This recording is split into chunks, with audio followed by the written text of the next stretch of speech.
आलोचना करने से जो है कहाँ पर कमियां हैं वो पता लगती हैं। इसलिए आलोचना करने में कोई गलती नहीं है, गलती है तो वो है बुराई करने में। जी। क्योंकि आलोचना करने के लिए हमें जो है बहुत खोज करनी पड़ती है, सत्य की जांच करनी पड़ती है और सत्य पर आधारित होकर ही बोलना पड़ता है, तब तो कहते हैं आलोचना। लेकिन अगर आपका मकसद किसी को बदनाम करना है तो आप बुराई करेंगे उसकी, उसकी निंदा करेंगे। उसको इस बात से मतलब नहीं है कि सत्य है या नहीं है, झूठ है, साच है, सब कुछ बोलें, कुछ भी बोलेंगे क्योंकि आपका मकसद है बुराई। और जब हमें पता लगा कि कार्ल मार्क्स की डेथ पर केवल उसके 14 अनुयायी साथ थे, तो जानकर बड़ा हैरानी हुई कि यहाँ तो बाबा साहब साथ में लाखों लोगों ने तो जो है 14 अक्टूबर को कसम खाई थी और धर्मांतरण किया था। फिर जब वो उनकी डेथ हुई तब लाखों लोग थे। तो ये लाखों लोग गए कहाँ? और लाखों लोग अगर भारत को बौद्धमय करने का प्रयास करते तो कब का बौद्धमय हो गया था। जी। तो जब हमने इसकी समीक्षा की और इसके कारणों पता लगाया तो पता लगा कि जो लोग अपने आप को बौद्ध कहते हैं उनको पता ही नहीं है कि बौद्ध धर्म क्या है।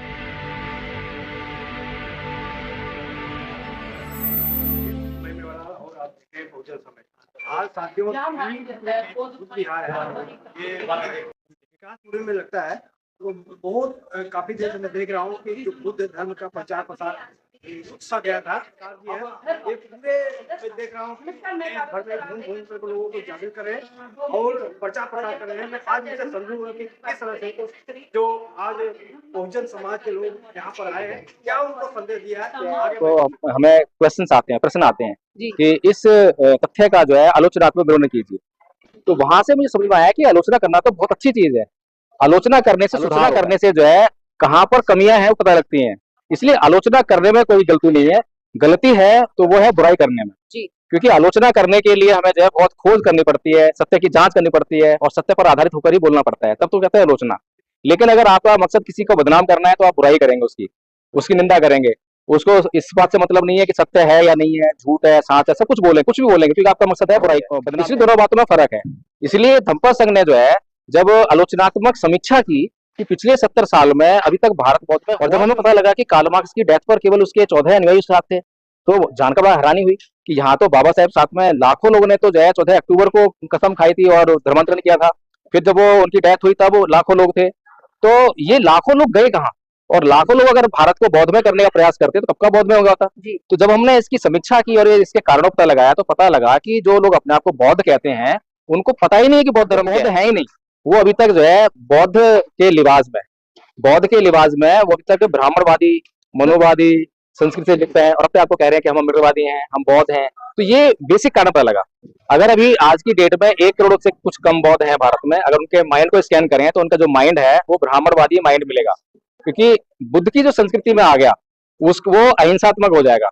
सबसे पहली चीज, अब बताइए कितने अमृतवादी, कितने बुद्धिस्ट जो है अहिंसात्मक है?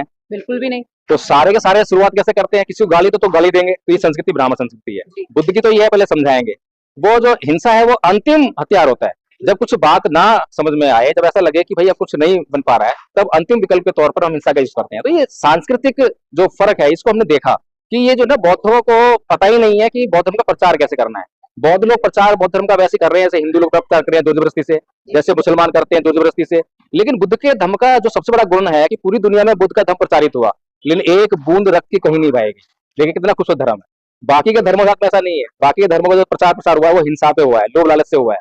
तो इसीलिए हमने जब इस बात को समझा कि भाई बौद्ध धर्म तो दवा है, जो इसको इस्तेमाल करेगा तो वो इसका जो प्रचार है वो भाग भाग करके दो करेगा। तो इसीलिए हमने जो है ये सांस्कृतिक परिवर्तन कार्यक्रम शुरू किया कि अपने चित्त में परिवर्तन करो, धम्म को सीखो, धम्म का प्रशिक्षण लो। और धम्म का प्रशिक्षण देने के लिए हमने जो है कोर्स बनाया। कोर्स को 3 भागों में बांटा, प्रथम वर्ष, द्वितीय वर्ष और तृतीय वर्ष। प्रथम वर्ष का जो कोर्स है वो सभी के लिए अनिवार्य है। कोई भी अपने आप को जो अमृतवादी कहता है कि मैं बाबा साहब मानता हूँ, कोई भी जो अपने आप को बौद्ध कहता है, तो उसके लिए कोर्स करना बहुत जरूरी है। लेकिन अगर देखा जाए जो आपका धम्म प्रसंग है, इससे तमाम जो लोग अभी तक कितना सीख पाए हैं और कितने लोग अभी तक आचार्य बन पाए? अभी तक हमारे पास जो डाटा है वो 250 से ऊपर का है। जब पहला सांस्कृतिक परिवर्तन हमारा इसी हॉल में हुआ था तब हमारे पास केवल 25 आचार्य थे। अगले साल जो पिछले साल गया जो हमारा ग्वालियर में प्रोग्राम हुआ था उसमें हमारे पास 100 आचार्य थे। और इस बार हमने जो प्रगति की है वो 250 से ऊपर की है। लक्ष्य हालांकि हमारा इस बार 300 का था, लेकिन थोड़ा कम रह गया है। लेकिन उसमें जो है हमने कई उतार चढ़ाव भी हमें देखने को मिलते हैं। बहुत से लोग जो है धोखा भी देते हैं, समाज में ऐसा होता ही है। हाँ। तो इसलिए जो है वो जो धोखा देने वाले लोगों की जो प्रवृत्ति है वो नुकसान देती है, उसकी वजह से थोड़ा सा हमारा काम। लेकिन अब एक बात है कि धम्मपद संघ को जो है अब समाज में अटेंशन मिल रही है। अब समाज जो ये समझ रहा है कि वास्तव में ये वाला जो काम है प्रशिक्षण वाला, और कोर्स भी बहुत छोटा है, बहुत आसान कोर्स है, ऐसा गंभीर कोर्स नहीं है कि इसको बहुत साल लग जाएंगे और विपස්සना करके आओ, चित्त सुधार करो। सारी चीजें यहाँ पर जो है आपको मिलती हैं, विपස්සना भी कराते हैं, ध्यान भी कराते हैं, और सबसे बड़ी चीज है कि आपको कोर्स कराकर आपको एक साधन देते हैं कि आप अपना जो है कल्याण करना शुरू कीजिए, और जैसे आप कोर्स करना शुरू करते हैं तब से ही आप जो है अपना कल्याण करना शुरू कर देते हैं। और हमारे पास जितने भी आचार्य हैं, आप किसी भी आचार्य से बात कर लीजिए, जहाँ बहुत सारे आचार्य खड़े हैं, उनसे पूछे कि धम्मपद संघ में जुड़ने से पहले और धम्मपद संघ में जुड़ने के बाद आपके जीवन में क्या परिवर्तन हुआ, तो वो परिवर्तन बताएंगे कि कितना लाभ हुआ है। जब लोगों को लाभ होगा और बौद्ध धर्म में जुड़ने से लाभ होगा, तो बौद्ध धर्म में लोग क्यों नहीं जुड़ेंगे?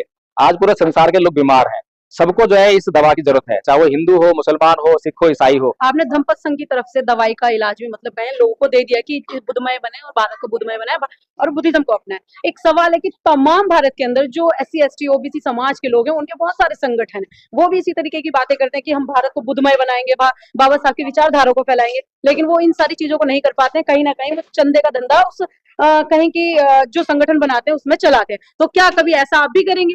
देखिए, हमारे पास जो भी सीखने के लिए आते हैं उनसे पूछिए आचार्य हैं, क्या इनसे जो है कभी पैसे की मांग की? कभी जुड़ने के लिए ये लोग पूछते हैं कि कोई फीस लगेगी इसकी? तो हम उनसे मना करते हैं कि भाई इसकी कोई फीस नहीं है, फीस है वो आप दे नहीं पाओगे। तो पूछते हैं क्या फीस है? हम सिर्फ एक बार बोलते हैं कि फीस हमारी जो है वो डेडिकेशन। आप जो है समाज के मिशन मूवमेंट के प्रति समर्पित हो जाइए, तो सब कुछ इकट्ठा हो जाएगा। तो जब हमारे लोग आचार्य बन जाते हैं, जो जुड़ के जो है जब कोर्स कर लेते हैं, तब वो खुद से समझते हैं कि भाई संघ को जो है कितनी आर्थिक व्यवस्था की जरूरत है।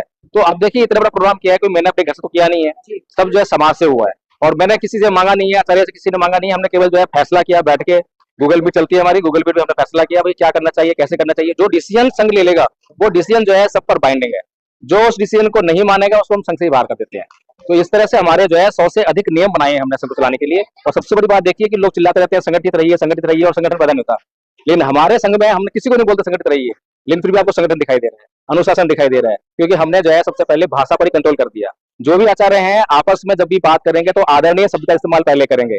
सामान्य तौर पर किसी और को भी बोले तब भी आदरणीय शब्द बोलेंगे, तो आदरणीय के बगैर तो बोलेंगे ही नहीं जो है। तो सबसे पहली शुरुआत यहीं से होगी। तो संगठन टूटने की जो समस्या है वो व्यवहार से उत्पन्न होती है कि हमारे मन में जो है ईर्ष्या है एक दूसरे प्रति, कॉम्पिटिशन आ जाता है, पद प्रतिष्ठा आ जाती है। तो हमने जो है संघ में सबसे पहले उन्हीं चीजों का इलाज किया कि पद प्रतिष्ठा कोई मामला नहीं है। यहाँ जो संघ नायक है, संघ नायक जो है पद के लिए नहीं है, काम के लिए है। ठीक है, मैं संस्थापक हूँ, मेरे पास कोई अधिकार नहीं है। आपने देखा होगा कि मैं मंच पे कितना दिखाई दिया, सारा काम कर रहा हूँ मैं जो है। तो इसीलिए जो है यहाँ पर जो भी काम हम कर रहे हैं, तो काम को ही मतलब हमने आगे रखा है, पद प्रतिष्ठा का कोई मामला नहीं है, ना कोई अध्यक्ष है ना कोई पद है। और इस तरह से लोगों को ये काम बहुत पसंद आ रहा है, और आज लोग समझ रहे हैं कि वास्तव में भारत को बौद्धमय करना जो है बहुत आसान काम है। और मैं तो जहां भी भारत में जितनी जगह गया हूँ, जहां भी मैंने धम्म का प्रचार किया है, मुझे इससे आसान काम कोई नहीं लगता, क्योंकि ये जो है सबकी बीमारी है, सब नुकसान में है। अभी जो है हर घर में कलेश हो रहा है। अभी मैंने एक उदाहरण देकर समझाया कि कितना मतलब जो पति पत्नी के बीच में जो है 3 दिन झगड़ा चल रहा था, और वो धम्मपद की एक गाथा ने जो है उस झगड़े को एक क्षण में नष्ट कर दिया। सोचिए इससे बड़ा काम क्या होगा। आज जो ये कोर्ट कचहरी इतनी चल रही है, इसमें 90% जो मामले हैं वो बुद्ध के धम्म को नहीं जानने की वजह से, बुद्ध के धम्म को अमल में नहीं लाने की वजह से चल रहे हैं। लेकिन ये खेद का विषय है आदरणीय पत्रकार महोदय जी, क्योंकि भारत में जो धम्म का प्रचार हुआ केवल प्रतीकात्मक रह गया, नारे लगाकर, बड़े बड़े मंच लगाकर इस तक रह गया, प्रशिक्षण पर कोई ध्यान नहीं दिया। और हमने जो है प्रशिक्षण पर ही फोकस किया है। हमने कह दिया कि भाई आप जब तक इसको सीखोगे नहीं, पहले याद करना है, याद करना, रटना है उसको, रटने के बाद जब आपका साधन आ जाएगा तो उसको अप्लाई सीखना है। जब हम अप्लाई करना सिखा देंगे, अप्लाई करने लगेंगे, तो आपको लाभ मिलने लग जाएगा, और वो सब कुछ मिल रहा है। इसीलिए तो आचार्य लगे हुए हैं, इसलिए जुड़े हुए हैं।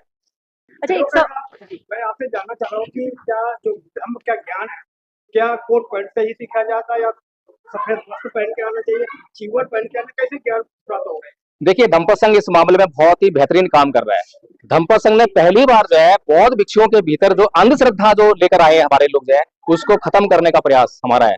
हमने कहा है कि जितने भी संस्कार जो हमारे समाज में होते हैं, चाहे वो विवाह का हो, वृत्ति का हो, वहां पर हम लोग जो है भिक्षु को पूछते हैं। क्योंकि भारत को अगर हम कहें कि भारत से बौद्ध धर्म कैसे गायब हो गया, उसके पीछे सबसे बड़ा कारण जो है बाबा साहब ने खोज के मैं यही पाया कि जिस समय बौद्ध भिक्षुओं के पीछे हम लग गए थे और बौद्ध भिक्षु ही संस्कार कराते थे, और जब बौद्ध भिक्षुओं की हत्या हो गई, कत्लेआम हो गया और भाग गए यहाँ से, जो है बौद्ध भिक्षु नहीं रहे, तो यहाँ पर जो हमारे जो बौद्ध लोग, इतना बड़ा साम्राज्य था हमारा जो है, ईरान तक हमारे बौद्ध थे सारे, तो वो बौद्ध गए कहाँ?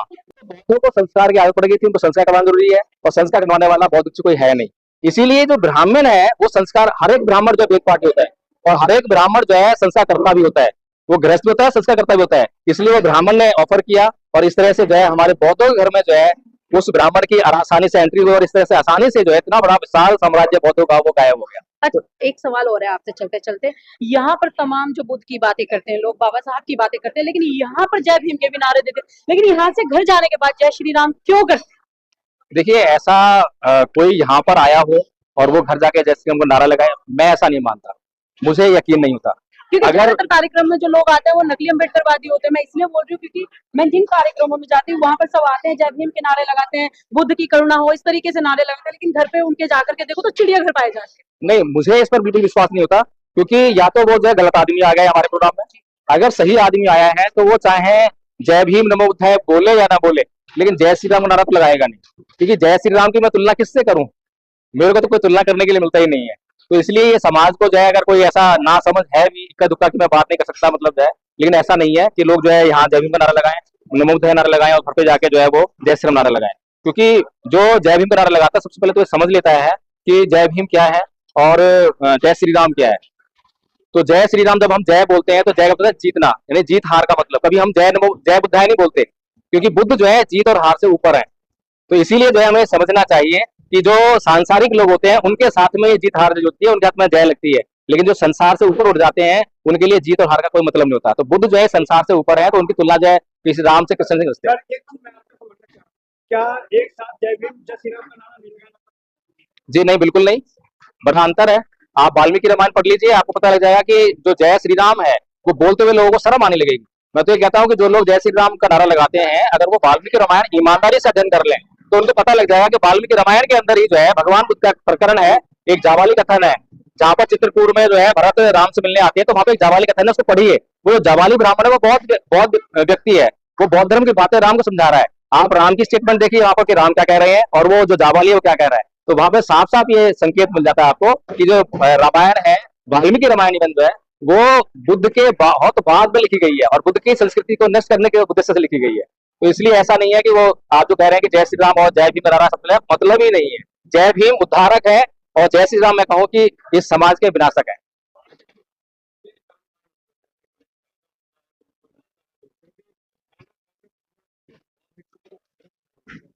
नहीं तो बौद्ध भिक्षु को तो होना भी नहीं चाहिए वहां पर जो है।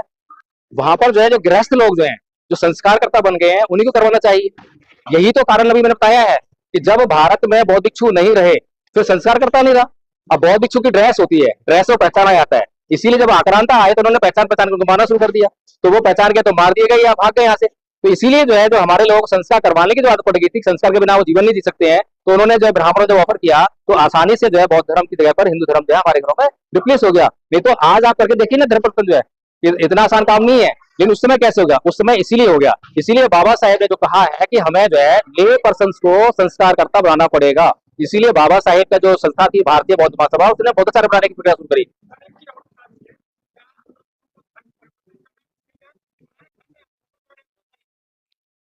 परिवर्तन सही है, क्योंकि धर्म परिवर्तन को समझना जरूरी है। पुराने घर को आप क्या कह रहे हैं? पहले तो बौद्ध था ना, कैसे बौद्ध थे? हिंदू बन गए, अब हिंदू सब बौद्ध बन गए। देखिए धर्म परिवर्तन का मामला है, धर्म का मतलब है स्वभाव, स्वभाव में परिवर्तन करना। आपका अभी जो स्वभाव है वो विपरीत है। अभी इस स्वभाव को पलटोगे, अभी आपका जो स्वभाव है बनवादी है, ब्राह्मणवादी है, क्योंकि इसमें काम क्रोध मोह लोभ द्वेष तृष्णा इसका फ्यूलिंग करते हो, अभी आप कम नहीं करते हो। लेकिन जब आप बौद्ध बन जाओगे, जब धर्म परिवर्तन करोगे, तब आप जो इसमें कम करने का काम शुरू कर दोगे। जैसे शुरू कर दोगे वैसे ही आप बौद्ध बन जाओगे। तो इसीलिए जो है धर्म परिवर्तन करिए इसको, जो है मैं वो नहीं कहूंगा घर वापसी है।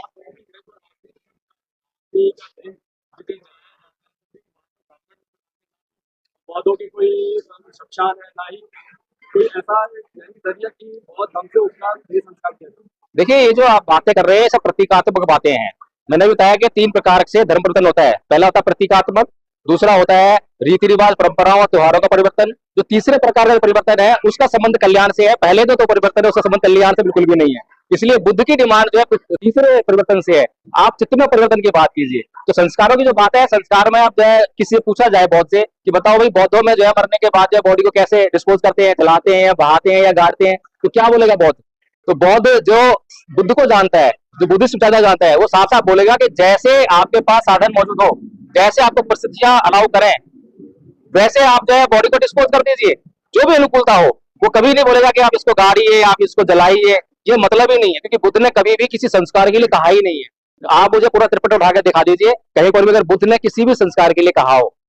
त्रिपिटक के हिसाब से आखिरी में इंसान मैंने अभी बताया कि जो आपके पास अनुकूल साधन हो, आपके पास जलाने व्यवस्था जलाइए, बहाने व्यवस्था बहाइए, गाड़ने व्यवस्था गाड़िए।